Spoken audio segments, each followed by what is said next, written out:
Mark, how you doing? What's up, Mark? Good. Jay? Very good. Elena? All right. Fire away. Brandon, you have made a point to try to fill all of your perceived needs in free agency when you go into a draft. This year, after trading Stephon, can you say that you've done that necessarily? And if not, how does that maybe impact your approach? Yeah, fair question. I get that. I mean, you're talking about a guy who's, for his 4 years here was a number one role. So we have not filled a number one role. I would say we have a group of guys as we sit here today that we believe bring different skill sets. We like the group. Would we like to add to it at some point? Yes. But I'm not sitting here thinking we have a glaring hole. But I get the question. I get the perception. Sometimes you have young guys on your roster that you believe in as well that can ascend, but they have to prove it too. Just like last year we were getting the question about linebacker.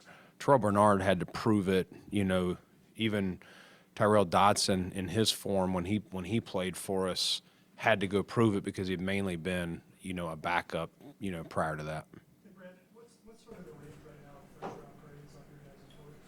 Yeah, I mean, more than last year, but not 28. And then follow up on that, you traded up several times in the first round. You're at 28. When did you start plotting? Is it 15, 16, 17, something like that? Yeah, good question. I'll take any call, Ryan. You know me. Next week, the phones start ringing all over the place. Teams that want to bail out of, I don't know if teams in the top 10 are calling us. I wouldn't expect that. But teams in the teens will start calling because maybe they got their eye on a couple guys, and if they don't get those, they would soon add something maybe, depending on what's on the board. We'll assess them all, have conversations, see who's on the board when their picks come up.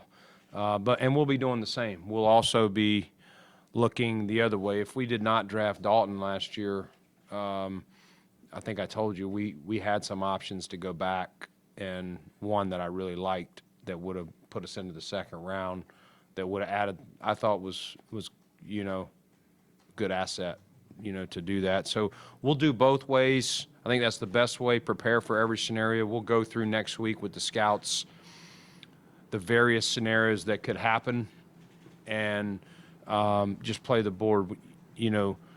Dalton was so close to us, and I really thought he was a good weapon for this offense. And it's one of those, right or wrong, I probably deserve criticism for trading up sometimes. I get that. But if there's a guy I like and I'm confident, I want to go to bed Thursday night that I got him.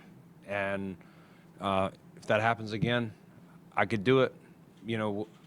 I can't really tell you whether we go up, go back, or draft at 28. I have no idea how it's going to fall. Brandon, you said that teams in the top 10 aren't likely to call you, but that doesn't preclude you from calling them, correct? Yeah, there's no rule. I can call all the way to 1, John. Think they'll take my call?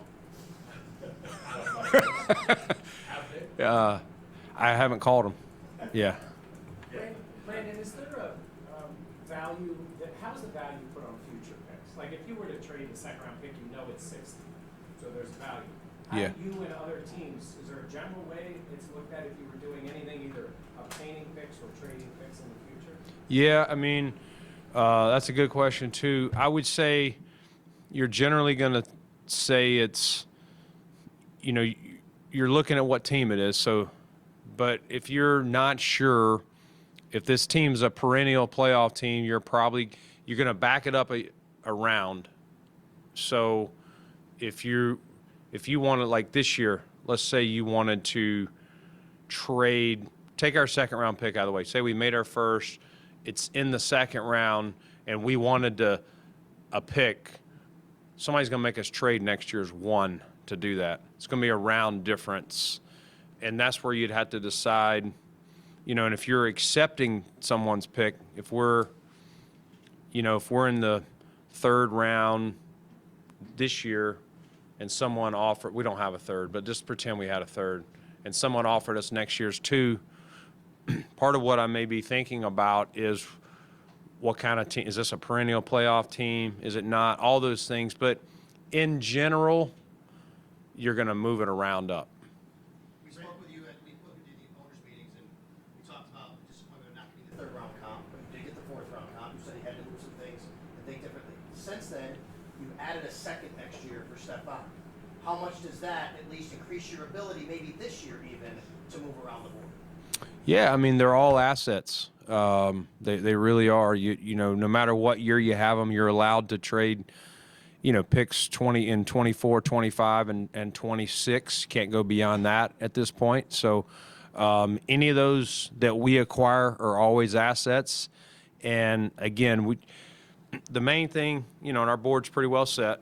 There's still some conversations. We got to go through some mocks, which could tweak a guy here or there, but you're just kind of reading the board, and if there's guys sticking out and you want to use an asset to go get it, you do it. But I wouldn't say, hey, we're definitely going to trade the number 2 pick that we acquired. I wouldn't expect that, but I'm not saying we wouldn't either. Brandon, what about next year's first? Are you comfortable or willing to include that in a package that potentially would move you up the board?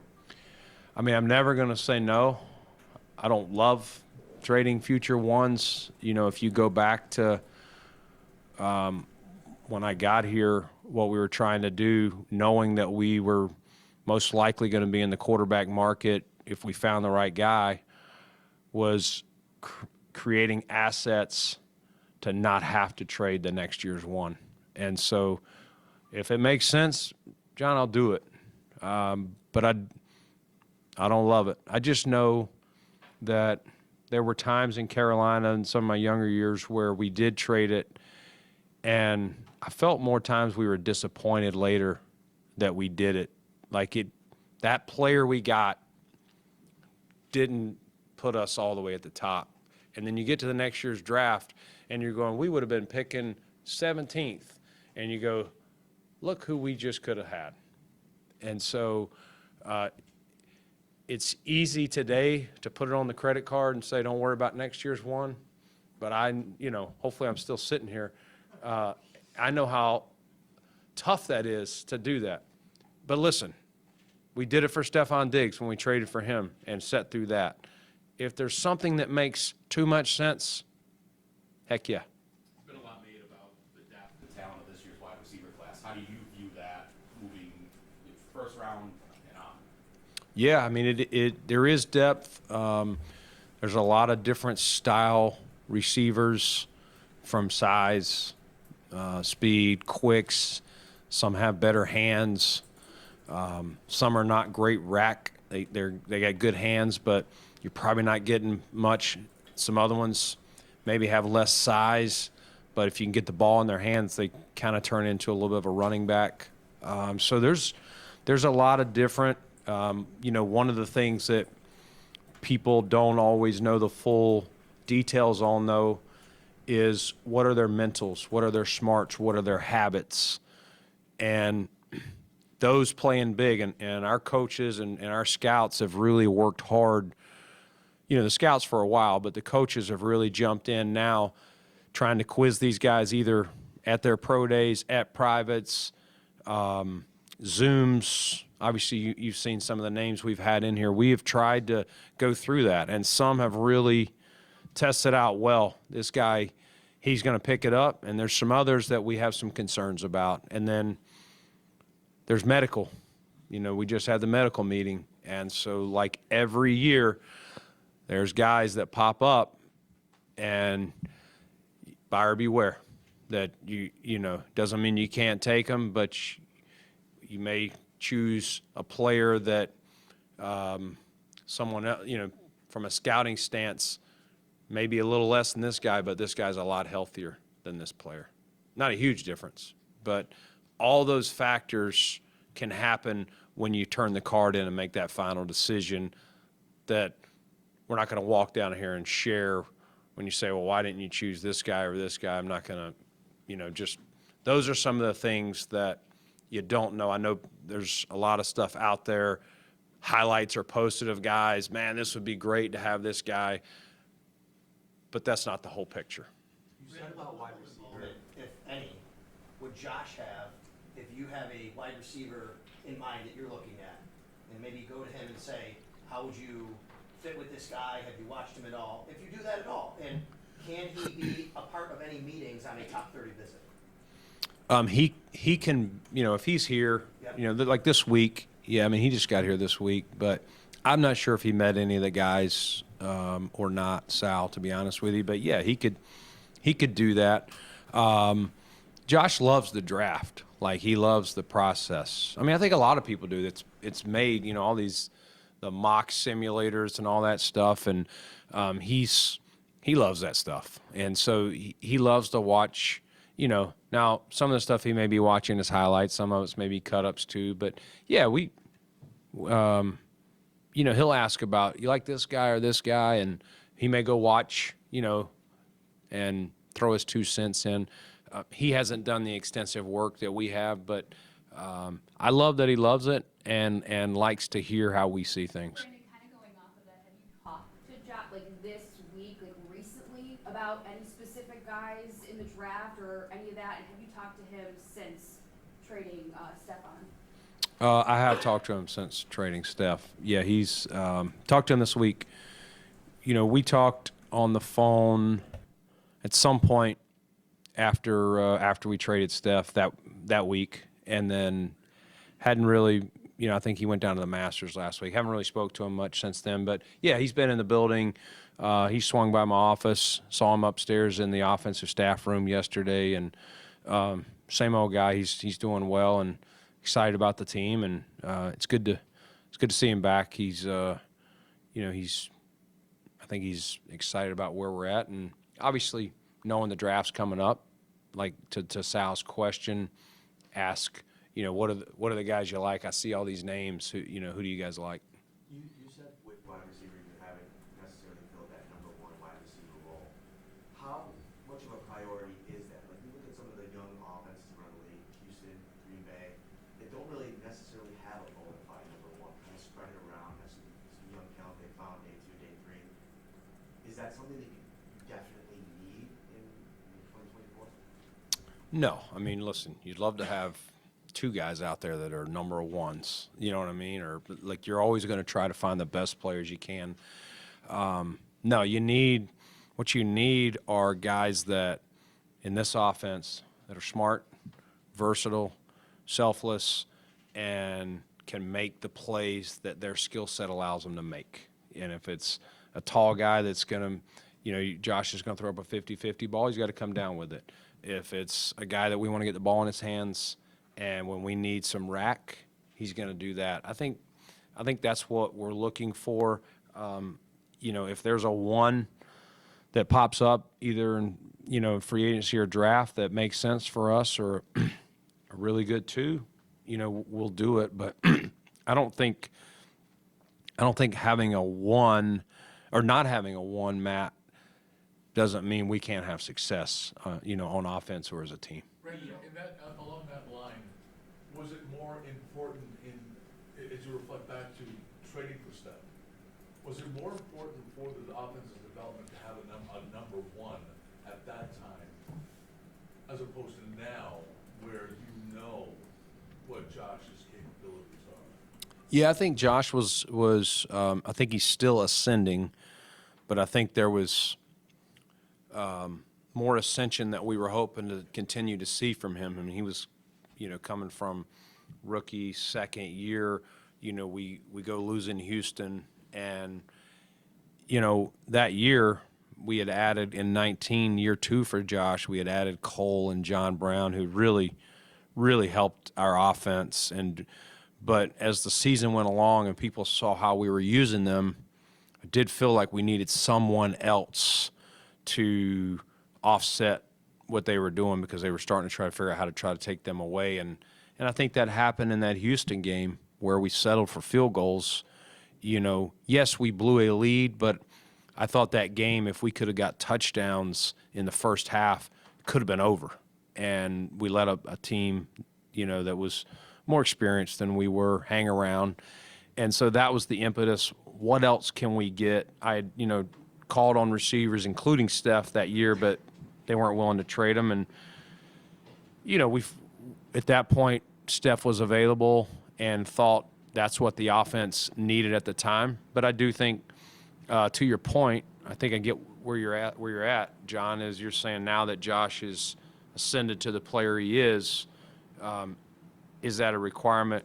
I don't think so. Hey, Brandon, you're working with Joe and Bobby for the first time as coordinators. What kind of input are they providing, even a whole scope instead of just their position? Yeah, they've been great. I mean, two guys full of energy, loving the process. I mean, not all coaches love this process. They just want to get their playbook installed. Players are kind of, these two guys, they're in my office asking questions, asking for more guys. How do we do this? And so, you know, as we close in on the process, I'm going to continue, and I'll give them some assignments. Hey, sit with your position coach or your staff and look at these two guys or these three guys. We got them kind of similar. How do you guys see them? And then tell me how you would use them. And make sure we have them in the right order to how you're seeing them. But we've had a lot of conversations. They've obviously been very involved. Joe went out on the road some too, to you know, see some guys, you know, from private standpoints, different positions, and he loved it. Loves that process. So it's been fun, you know, the first off season working with both these guys in their new roles. You said goodbye to a lot of veteran players. Do you think that your team already is younger? Is there more opportunity if you make the right picks for a bunch of guys to make this team? I do. I think there's, you know, like anything, change is not always bad. Change can be hard when you've had the stability we've had at some of the positions, and a lot of those guys, you know, were captains. So is that uneasy? Yeah, it is. But sometimes your team has to evolve. It's probably the best word I can do it. And we do feel there are some guys currently on the roster that can ascend into some leadership roles. Is it going to be where, you know, the guys that left off? No, but hopefully we can grow them, and that's part of the development of our organization. And then, in this draft, you know, what pieces can we add to come in and either, you know, start? It's hard to start for a rookie, but start or be a key backup, help us on teams, and be a guy that we're going to count on, you know, for sure in the future. And so, I think there's a lot of great opportunities, and I'm excited about where we're at, and I'm excited about the draft next week. Brandon, does that influence your thinking at all, maybe, in the sense of, you know, in the past years, 6th and 7th round picks here weren't making the team. They were going other places, playing for other teams, playing off of waivers. Knowing that maybe they have a bit better of a chance to make the roster this year, would that maybe influence how you consider, you know, trading up and giving away some of those picks? Yeah, it does, Jay. I mean, I think you never know how it's going to fall exactly, like you wish you had that crystal ball to say, all right, do I want to give this 5th round pick away? Well, tell me who's going to be there in the 5th. You never have that. So you do hope the board falls favorably for you to land some of the guys that we've been able to, you know, Shakir or whoever else that you know, fortunately fell to the 5th. So you do have to keep that in mind. And I do think, to your point, we have, you know, some of the guys, I know both the 7th rounders got claimed last year. We've had some guys that we've drafted and hoped if they didn't make it, we could get them to a practice squad that didn't. I do think those guys may have a better chance this year if we select them. Brandon, in regards to wide receiver, how much weight does Josh's opinion have? Obviously, you have your staff, but in terms of how do you kind of balance that goes into the process? Yeah, I mean, in fairness to Josh, like you remember what I said as far as he doesn't know the medical, he doesn't know how smart they are per se. Now he could probably ask a coach. You know, it's more like the different skill sets. You know, how would this guy, if we took this guy, how would he fit in the offense? Where would you put him? Would you line him up at X? Could he play F and Z? Then what would you do if he went inside? Who would you move outside? Some of those conversations. I think Josh is not trying to be, you know, overstep and say something without having all the, he just doesn't have all the answers to do that. But love his input, love his excitement for sure. And I'd be stupid to not include him and let him kind of see what some of these guys, and like I said, he was watching film last year. I know he's already been watching film this year, some of these guys, since he's been in here this week. On the subject of sub-package edge rushers, so you demand your defensive ends set the edge. Mm-hmm. You keep 5 guys at defensive ends active, sometimes only 4. A Bryce Huff type day 3 guy, my impression is there isn't a lot of room on your board for a smaller edge rusher who you are never going to want on the field on first down. Mm. Would you agree with that?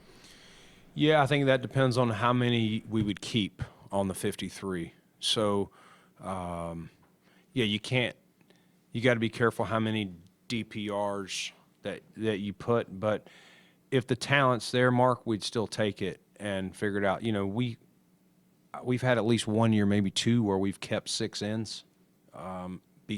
Now that player better help us on 4th down, like on special teams. Like he better wear multiple hats.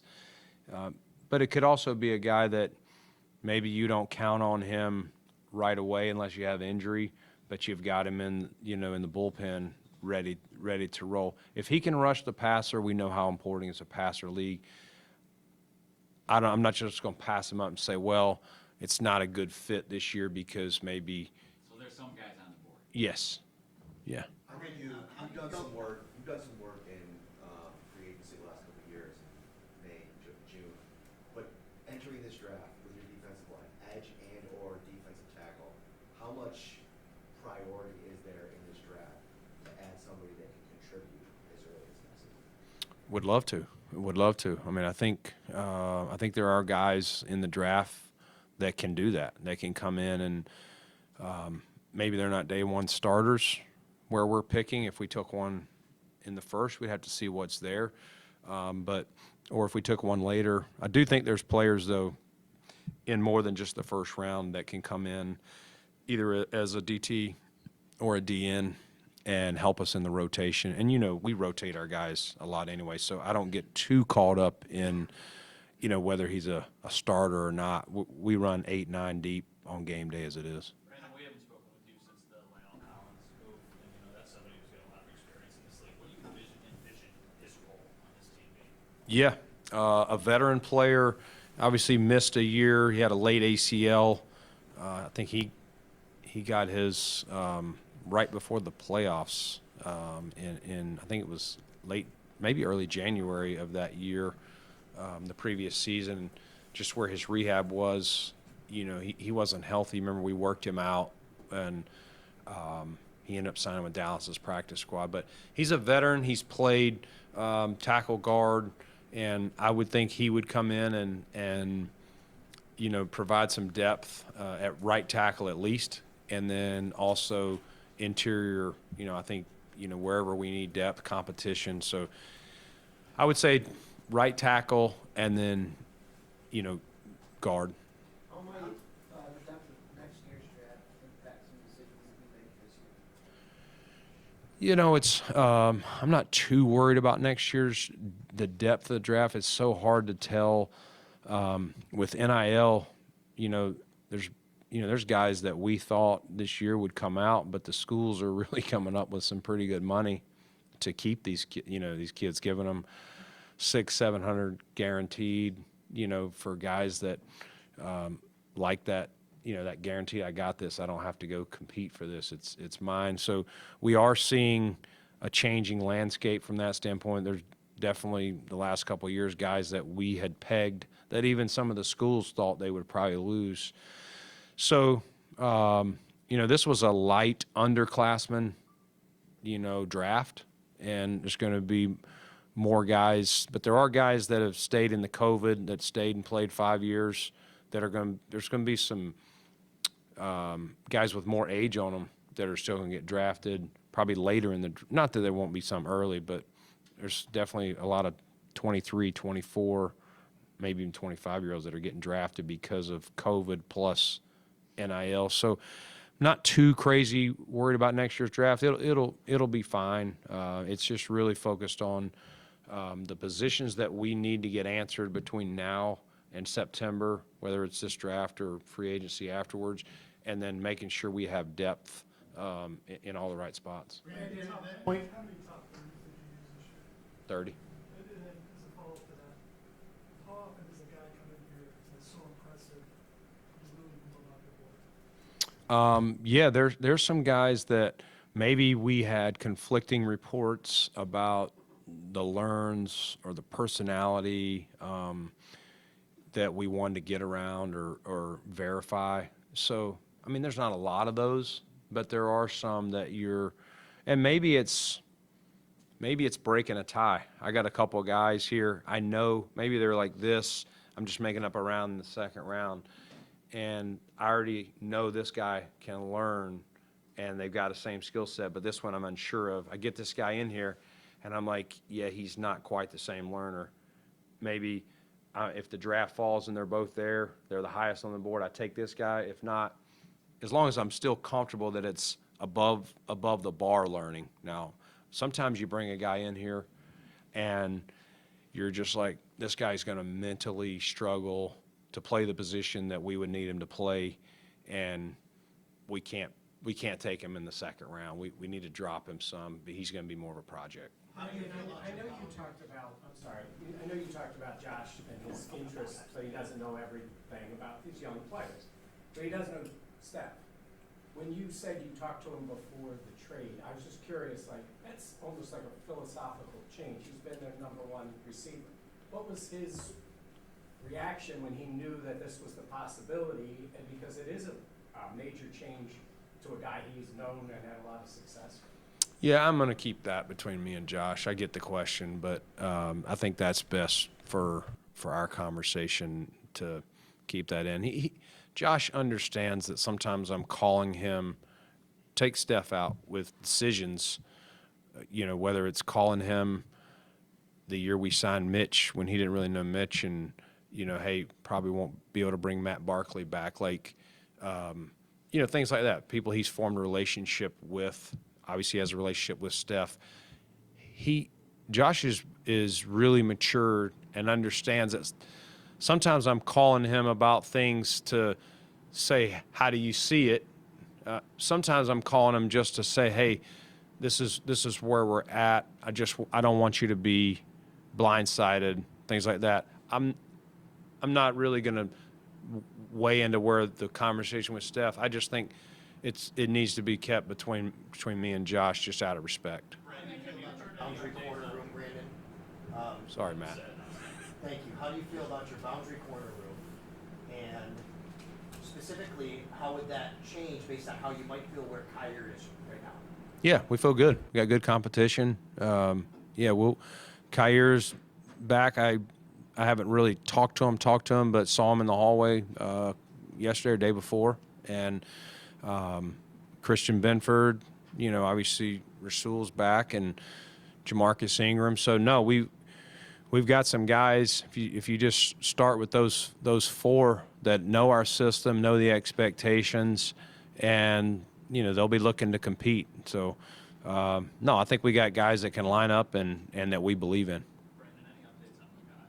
We talked to him about the door was open, but it still had many options. Have you heard anything new since? Yeah, I mean, I talked to Micah yesterday. It was good to see him. We FaceTimed for a little bit, living that California life that he is. But he's the best. Can't get enough of Micah Hyde. Just his energy. Like you forget when you're away from someone, but just he's got that infectious smile. Some people see the world half glass empty.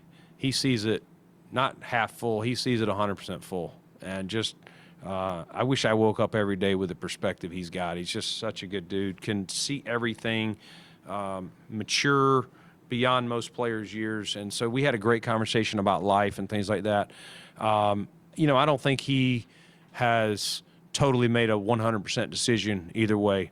I didn't get into him, hey, are you 95% leaning one way or the other? Didn't push it. We just checking on him. He's checking on how things. I know he talked about his softball deal. He's going to be here.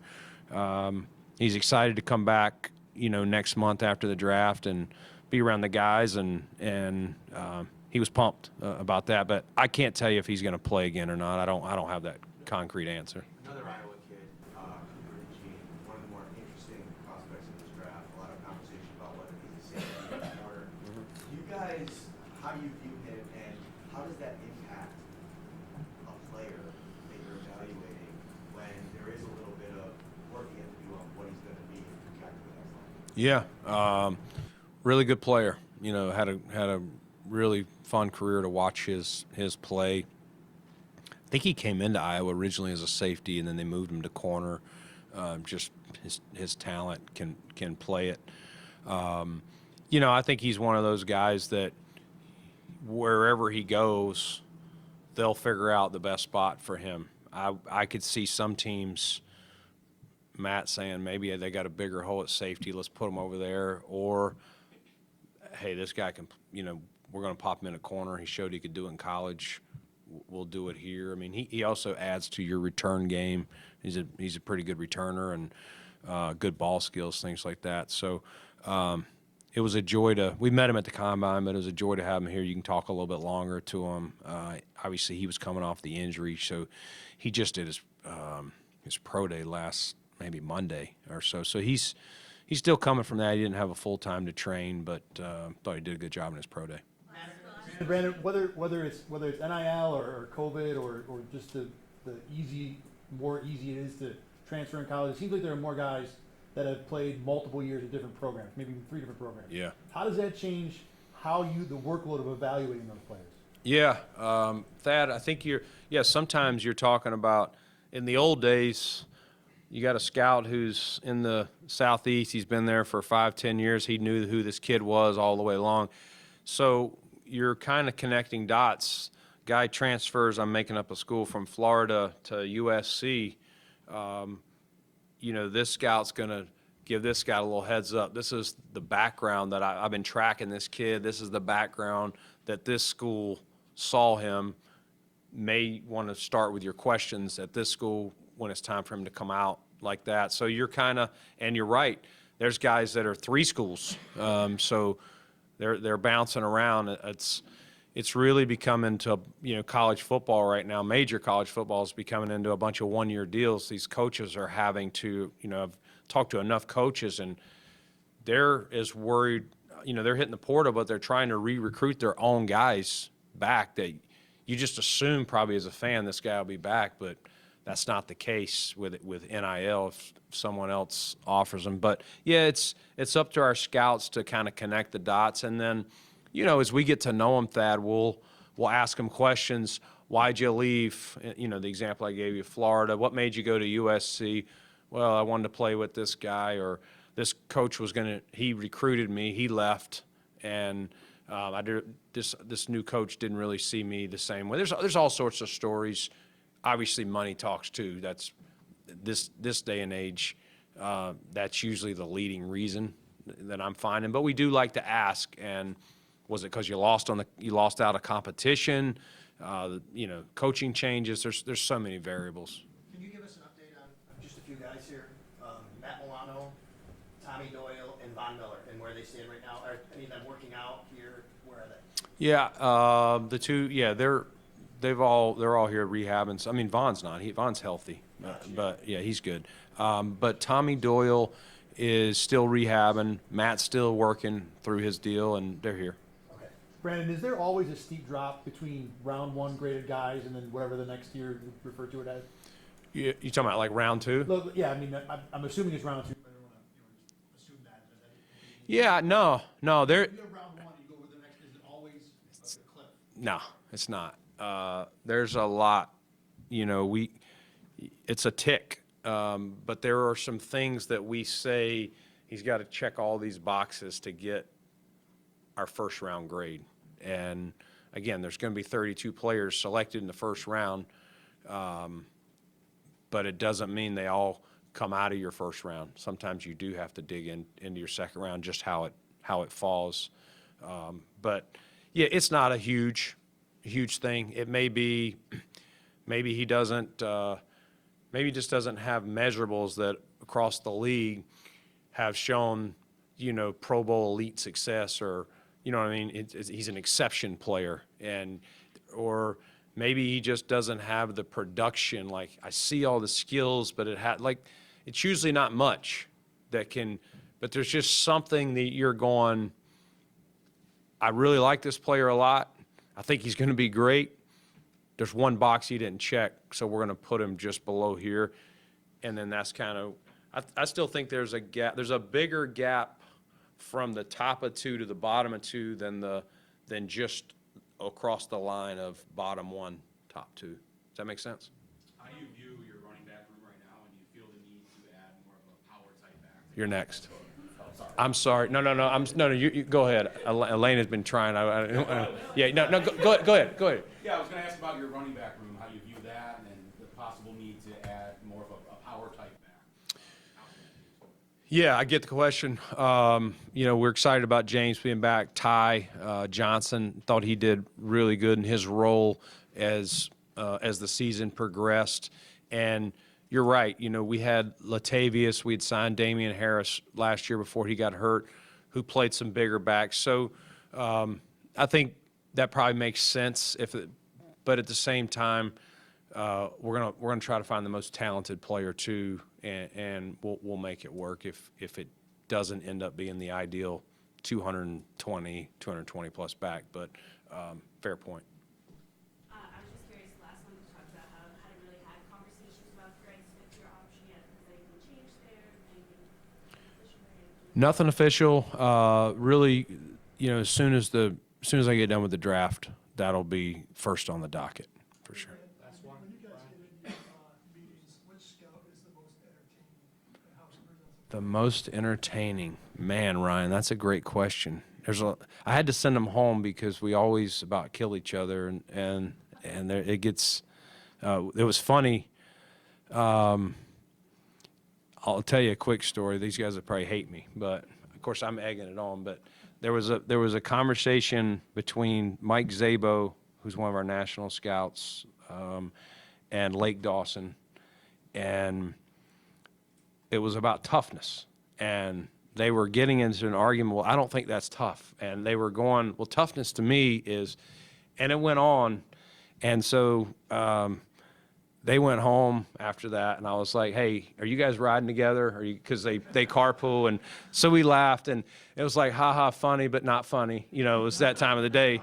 So the next day we go into the bathroom, and I walk in, and one of the young guys, Jay, was walking behind me. I said, what? So Mike and Lake went into the bathroom, and so Jay was behind me. I said, Jay, just stand at the door. And I told him, I said, these guys were about to go to the restroom, and I said, hey, guys, did you guys figure out toughness? If not, you're not getting out of this room until we figure it out. So they were bad at me for they were like, you're ridiculous. But no, one of the scouts said we're going to bring up boxing gloves anytime that happens again. But no, just good group of guys. They bring different personalities. Very passionate. You know, some of them are super passionate. Like, they've done the work, and it can get heated. But no, all good guys. They all bring kind of a different energy. Last one. Just another lighter question. Like, a lot of players will be superstitious before a game.